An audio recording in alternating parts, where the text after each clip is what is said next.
Hello guys, so today we're going to be building a floating table. My condo is a mess right now because I just moved in, but this is pretty much the last thing I need to make it complete. So I have two pieces of wood here I got from Home Depot. I think this is called engineered wood, which is pretty much solid wood. It's not actually white, it's this brown color.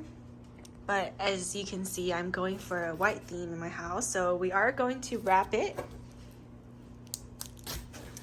So this is my two boxes here. And what we're gonna do, we're gonna install the SpeedBrace onto the wall. And then we're gonna wrap it. And that's it. So I have my laser leveler right there. And I have my two helpers right here. And that's my stud finder.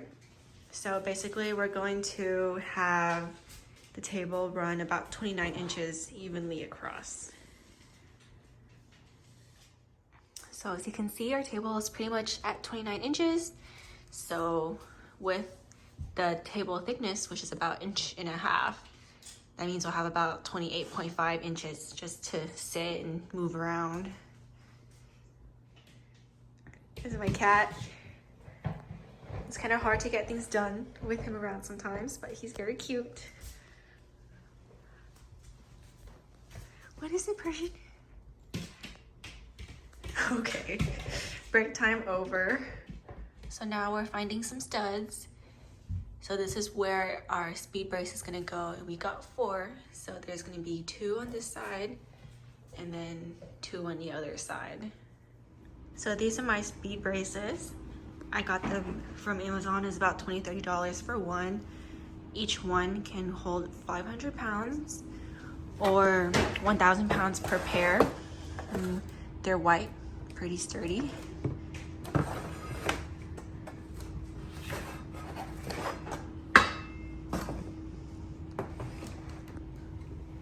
So now that we found the stud, this little dot right here marks the middle of the stud. We're gonna go ahead and draw the holes where we want to drill in our SpeedBrace.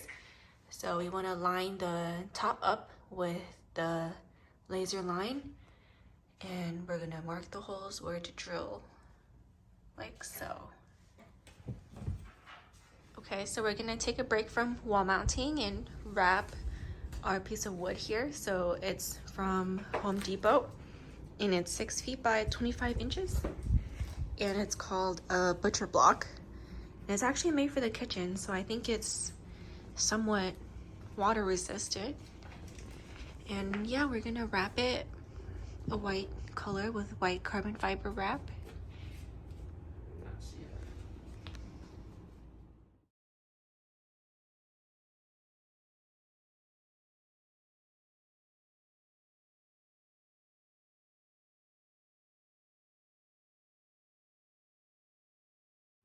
Okay, so we have one board all wrapped with our white wrap.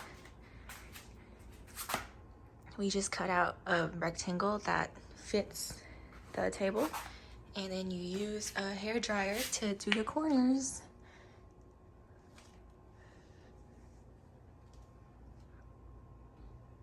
And it's a little wrinkled, but I figured no one really sees under the table anyways. So now we're going to wrap the other table and get it mounted. Okay, here we have a piece of wood just to line up the SpeedBrace.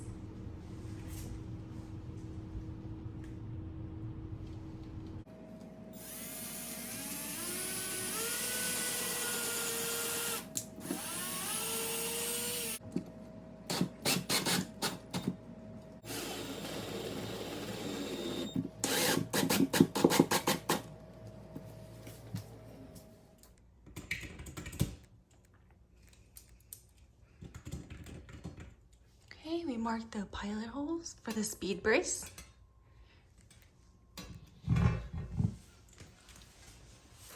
Okay, these are the screws that we're gonna use to drill the SpeedBrace into the wall and into the stud. I liked these because they have the bigger head. Now we're drilling some pilot holes.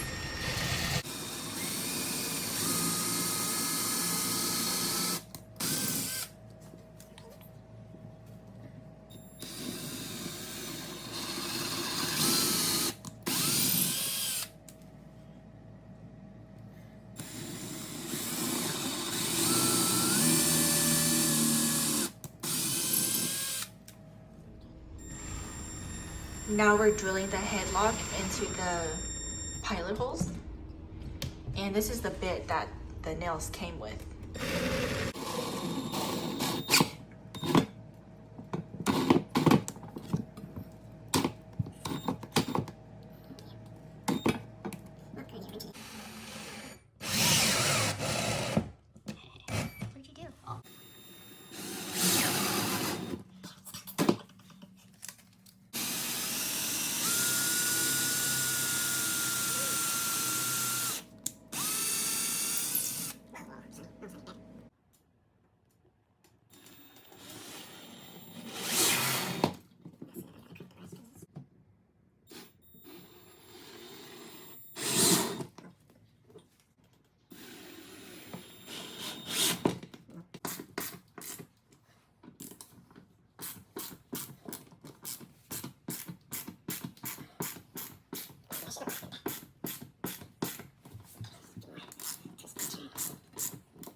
Okay, so we have 2 speed braces on the wall.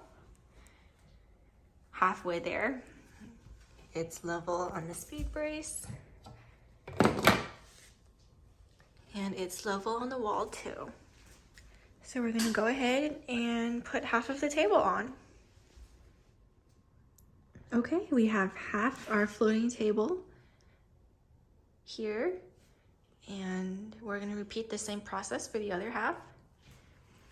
We're also going to have a little bit of space in the back so we can fit some wires and chargers through. So we're using this as a spacer. We're just gonna leave a little bit of space back there. And this is what it looks like under. We're thinking of maybe putting a 3rd speed brace somewhere towards the end.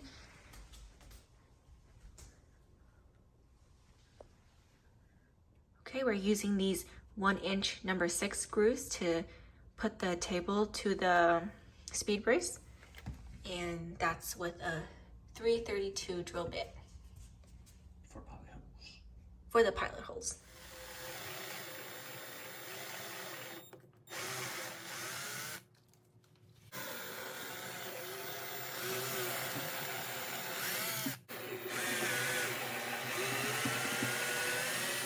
All right, now we're putting the screws in between the speed brace and the table.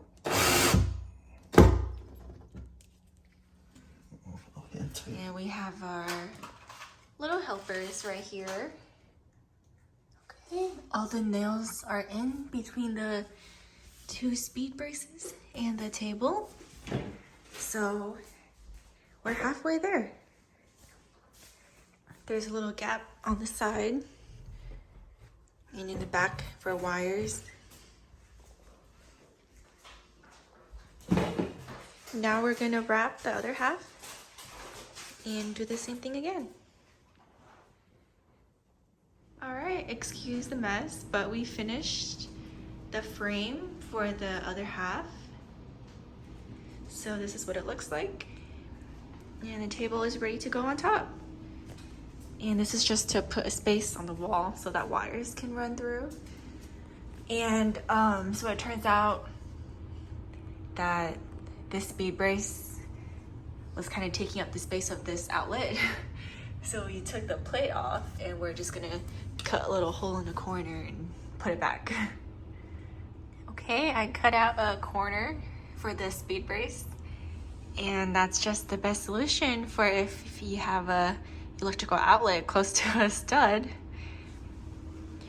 And now we're gonna clean up a little bit and put our stuff on top.